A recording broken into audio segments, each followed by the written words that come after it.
राष्ट्रीय लोकदल का दोबारा राष्ट्रीय अध्यक्ष चुने जाने के बाद जयंत चौधरी ने बड़ा ऐलान किया है। उन्होंने दावा किया है कि 2024 का चुनाव समाजवादी पार्टी के साथ मिलकर लड़ेंगे। बड़ी खबर, जयंत चौधरी ने राष्ट्रीय अध्यक्ष बनने के बाद ऐलान किया कि 2024 का लोकसभा चुनाव वो समाजवादी पार्टी के साथ मिलकर लड़ेंगे, जिनके साथ उनका गठबंधन 2022 में भी था। तो ये गठबंधन 2024 में बरकरार रहेगा। ये राज्यसभा सांसद और आरएलडी के अध्यक्ष जयंत चौधरी ने एक बार फिर से साफ कर दिया है।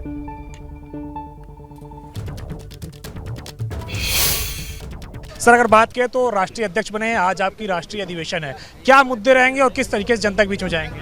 देखिए, पहले तो मैं अपने तरफ से एक सार्वजनिक तौर पर एक धन्यवाद का इजहार करूंगा जो दोबारा विश्वास मुझ पर जताया है। मेरी प्राथमिकता रहेगी कि पार्टी से ज़्यादा नौजवानों को जोड़ूं।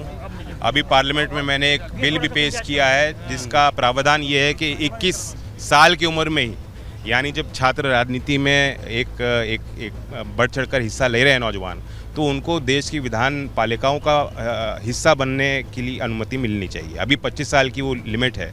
तो वो एक एग्जाम्पल मैं दे रहा हूँ किस तरह से नौजवानों को संगठित करने की हमें और कोशिशें करनी है। पार्टी से भी हम उनको जोड़ेंगे।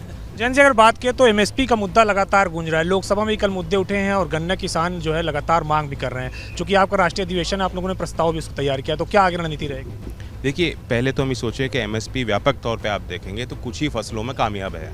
शांता कुमार कमेटी जो भारतीय जनता पार्टी के बड़े सीनियर नेता रहे, 2014 में एक कमेटी गठित हुई थी, उन्होंने इस बात को पाया कि सिर्फ 6% देश के किसानों को एमएसपी का लाभ मिल रहा है। तो ये सारी जानकारियाँ सरकार को हैं।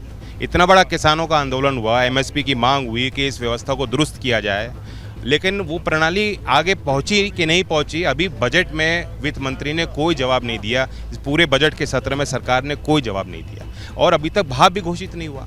एक तो बात यह है कि एमएसपी पे खरीद नहीं होती, एमएसपी के नीचे भाव गिर जाते हैं फसलों के, तो सरकार को हस्तक्षेप नहीं करती। और एक बात यह कि अभी तक भाव घोषित ही नहीं कर रही। गन्ने का भाव अब तक घोषित ही नहीं हुआ, आलू का अभी तक भाव जो है प्रदेश की सरकार उत्तर प्रदेश में घोषित नहीं कर रही। चूंकि आपने समन्वय की बात की है समाजवादी पार्टी के साथ, कितनी सीटों में आपकी लड़ने की तैयारी 2024 के लिए, और बूथ स्तर में आपने मजबूत करने के लिए क्या कार्यकर्ताओं से, तो किस तरीके से बूथ मजबूत करेंगे? सारी सीटें जब होती हैं गठबंधन में तो सारी सीट साझे तौर पे लड़ी जाती हैं, सबको पुरजोर कोशिश करनी पड़ती है। तब ये अहमियत नहीं होती इस बात की कि कौन सी पार्टी कितनी सीट लड़ रही है, सब सीट सारी मिलकर हम लड़ेंगे। गृह मंत्री अमित शाह ने कहा विपक्षी पार्टियों से हमारा मुकाबला नहीं है क्योंकि जनता का विश्वास हमारे साथ है। वो तो जनता से ही मुकाबला कर रहे हैं। 13 महीने उन्होंने किसानों से मुकाबला किया, लगता है कि अब पार्टियों से मुकाबला न करके सीधा जनता से हाथों हाथ लेंगे। वो कृष्ण राउत के साथ अविनाश तिवारी, एबीपी गंगा, दिल्ली।